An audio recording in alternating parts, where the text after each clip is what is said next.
الخامس من أدلة حجية السنة النبوية مضي سبيل المؤمنين على الاحتجاج بالسنن المروية عن رسول الله صلى الله عليه وسلم في إثبات شرائع الدين كالقرآن، وهي عندهم شطره تحت مسمى الوحي،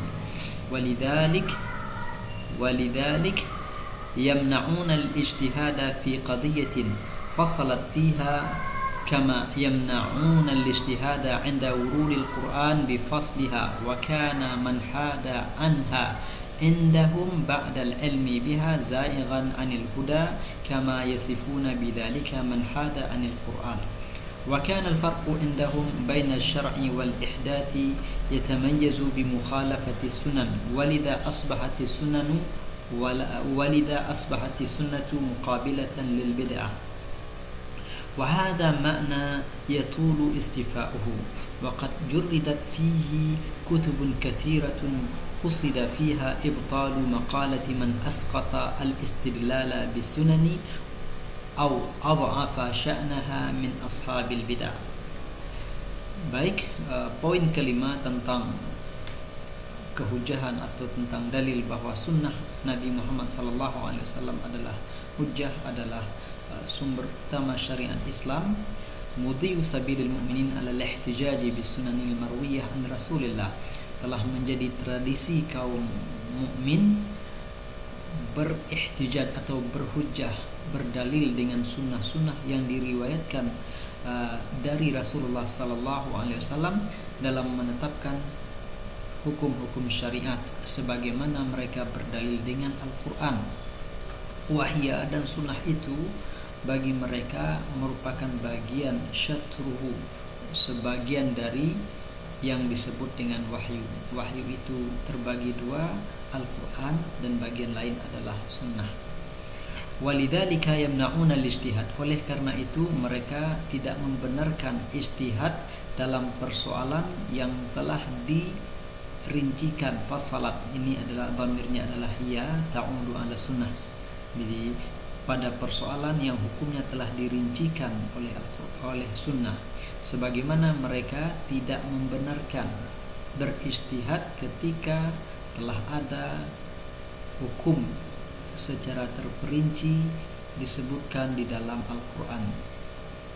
Dan bagi mereka orang yang menyimpang, lari dari ketentuan itu, tidak mau tunduk dengan kaidah tersebut, bagi mereka bagi orang-orang terdahulu, bagi kaum mukmin terdahulu sudah menjadi tradisi mereka bahwa orang-orang seperti itu setelah mereka tahu ada sunnah yang berbicara tentang hukum itu tetapi tetap juga berijtihad, tidak mau menerima sunnah tersebut, maka orang seperti itu menurut mereka adalah zaighan anil huda, yaitu menyimpang, sesat dari hidayah Allah, sebagaimana mereka melabelkan atau menyifati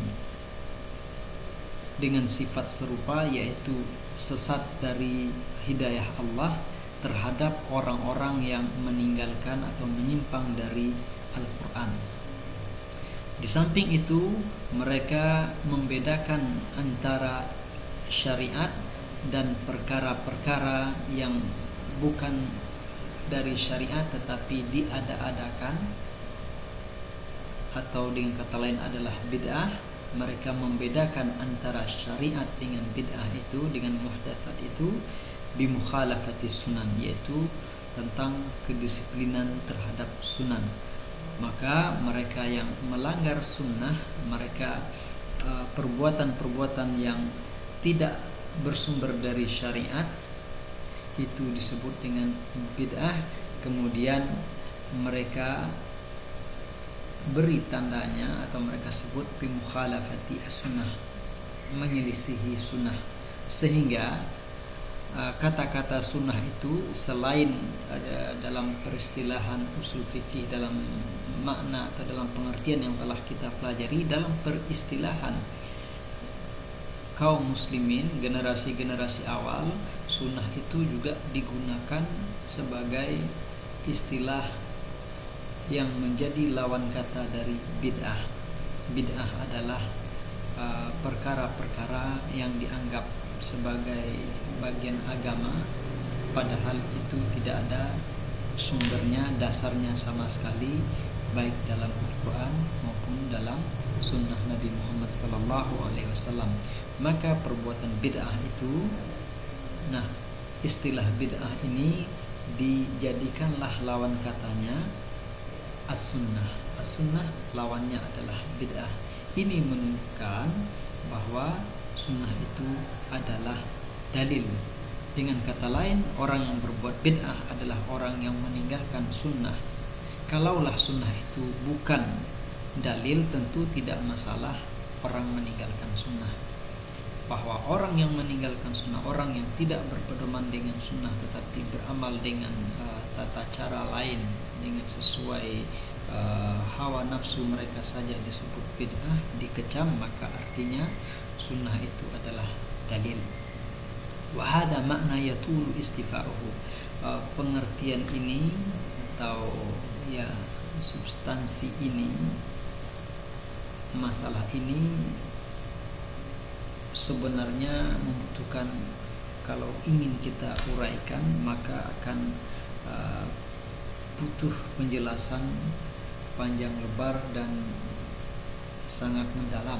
Waqad juridat fihi kutubun katsiratun qusida fiha ibtalu maqalati man asqata al-istidlal bis sunan aw adhafa sya'naha min ashabil bid'ah.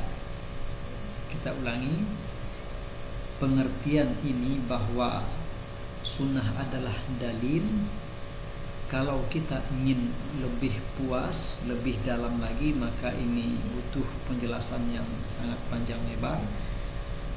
Namun demikian, para ulama telah menulis atau telah ada sejumlah kitab, telah ada sejumlah kitab yang khusus ditulis dengan tujuan menegaskan kehujahan sunnah ini dan membatalkan perkataan orang-orang yang menolak atau menggugurkan kehujahan atau kedudukan sunnah sebagai dalil, atau menganggapnya sebagai dalil yang lemah yang bisa ditolak dengan dalil-dalil lain semisal akal pikiran semata.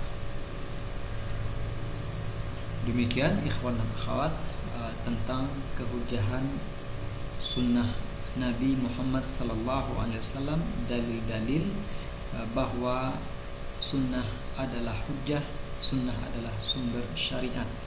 Banyak dalil-dalil tentang hal ini, tetapi apabila kita ingin meringkasnya, bisa disebutkan atau dikelompokkan menjadi 5 poin tersebut di atas.